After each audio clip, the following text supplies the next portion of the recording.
Hello Sagittarius, and a very warm welcome to your 2018 forecast. It's a big year ahead, and at the end of 2017 Saturn moved into Capricorn, where it's very strong and in its rulership, and here in its second house, in your second house, resonating with Pluto, it will stay for just about 3 years.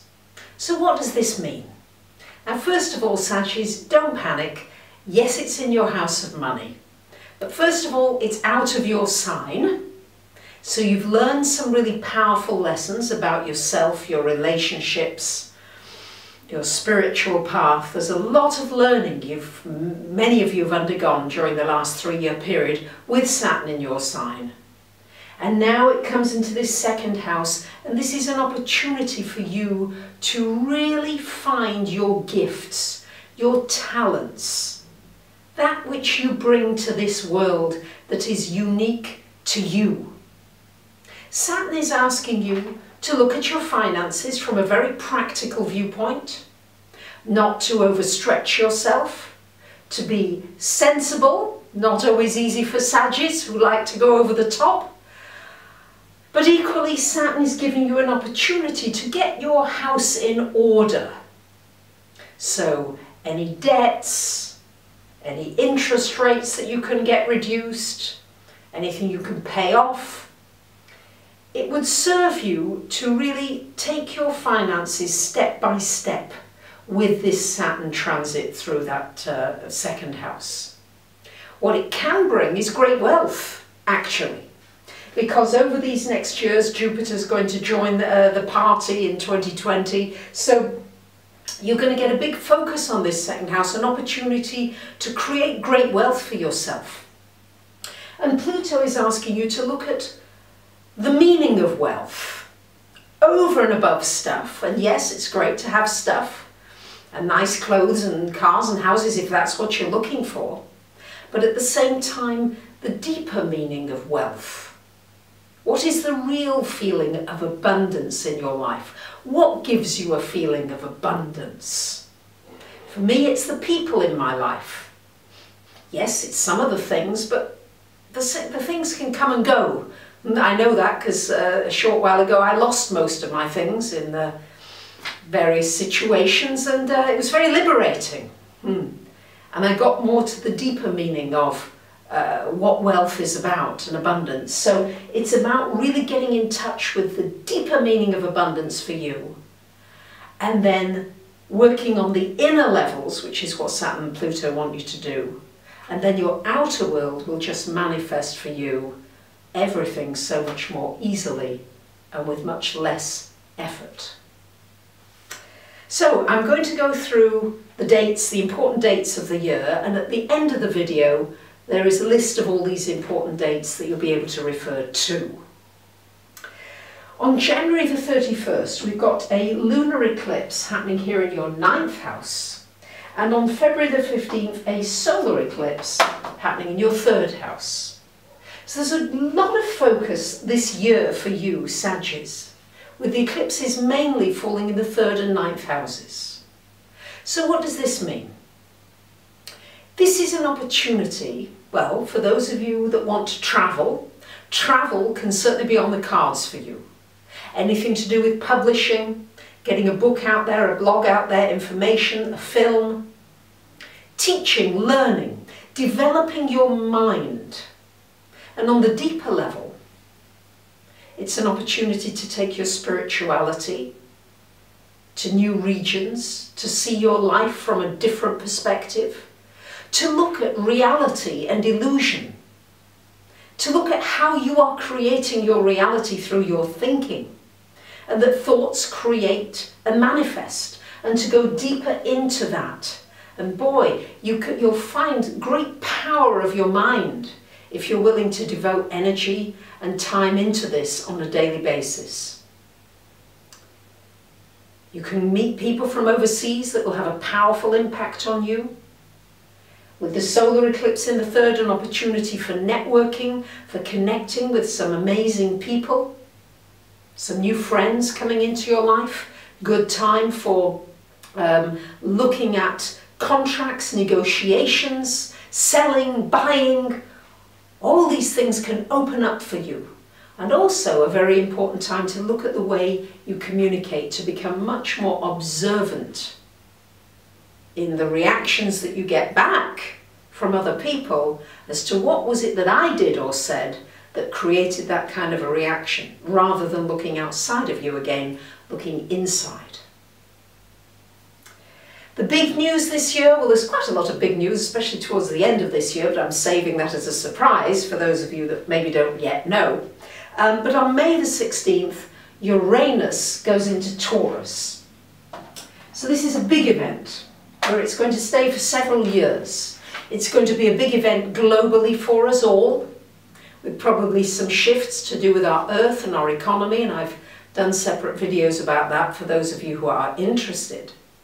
And for you, Sagittarius, it's in this 6th house. So Uranus, wherever it hits in the chart, is an opportunity for an awakening, for something new to happen, for something different, something out of the ordinary. Uranus is the higher mind, Mercury the lower mind, Uranus the higher mind. So this, in your house of health, could give you inspiration, healing. You might even go into the healing field. You might find ways to just heal yourself on a dime, because Uranus is quick, it's fast. So you can move things along. To do with your work, you might need more freedom to do with your work. Maybe it's time to be self-employed. Maybe it's time to work autonomously. There could be a surprise connected with your work area. You may take your work, it may become quite sporadic, a little erratic at this time, giving you an opportunity to keep moving. Uranus wants you to keep moving. So don't expect really stable employment necessarily. You might go from contract to contract, project to project, but boy, you'll get the variety you enjoy. That's for sure with that Uranus transit. Just keep in mind that you're going to need a lot more freedom with your time and your working day. And on June 26th until August 27th, Mars is going to be retrograde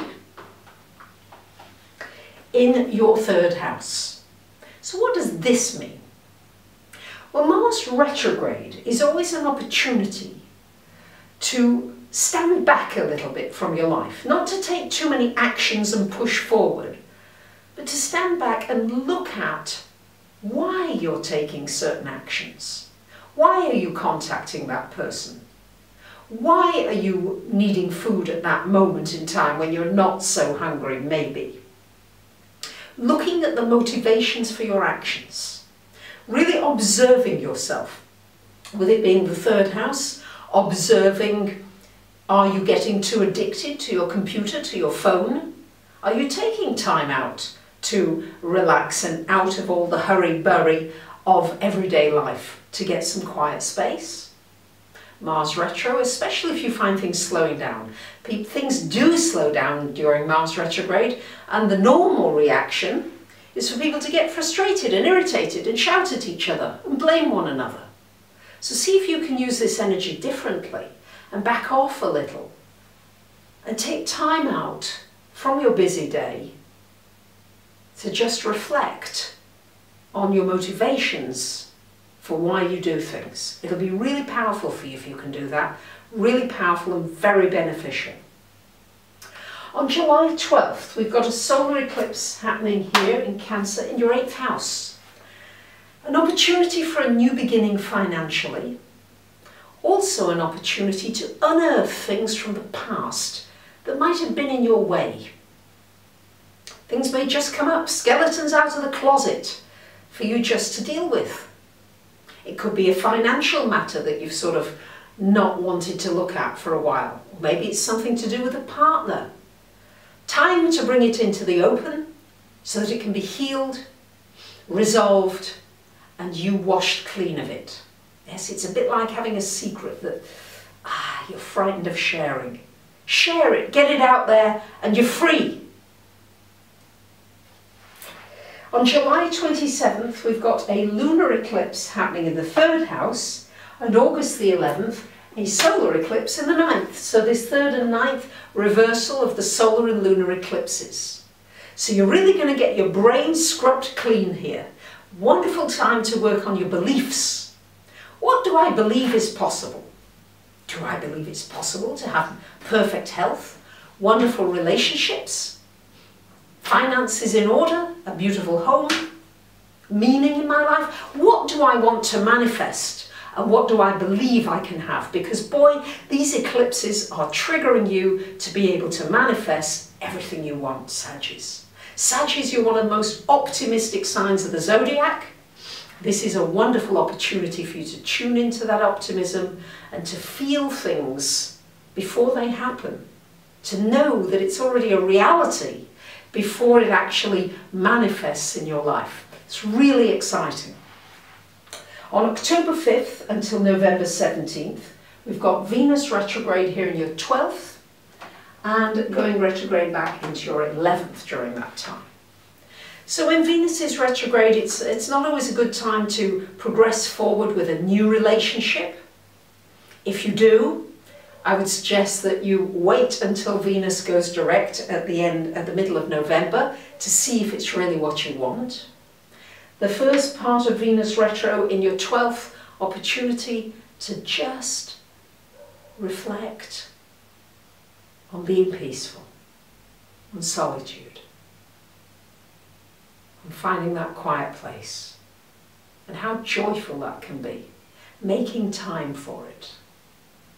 When it goes into your 11th house during November time, then an opportunity to reflect on friendships, and maybe an old friend could come back into your life, or maybe you have a reunion of a friend or of some friends, and an opportunity to reflect on your dreams and your wishes. Because November the 8th, woohoo! Jupiter comes into your sign, finally, where it's at home. It's strong in Sagittarius. This is a new 12-year cycle. It starts November 8th, it lasts for about a year. Wonderful time for expansion, for taking risks, for learning something new, for taking in more of life, for traveling.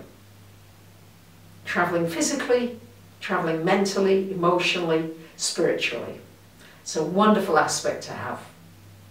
So Sagittarius, that's your year ahead. I've done a special video all about retrogrades, an intro video that is free, and then a 3-set video that you can purchase for those of you who are interested, where I talk about Mercury, Mars and Venus retrograde in the natal chart, or maybe you know somebody who's got it natally and what that might mean, the do's and the don'ts, and I also go around all the houses of the chart so that you can use this time and again. Because we get Mercury retrograde every year, 3 or 4 times. Mars and Venus retrograde this year, which is quite unusual to have them happen together. So you could use this as a resource to really use the energies in the most powerful way for you in your personal life.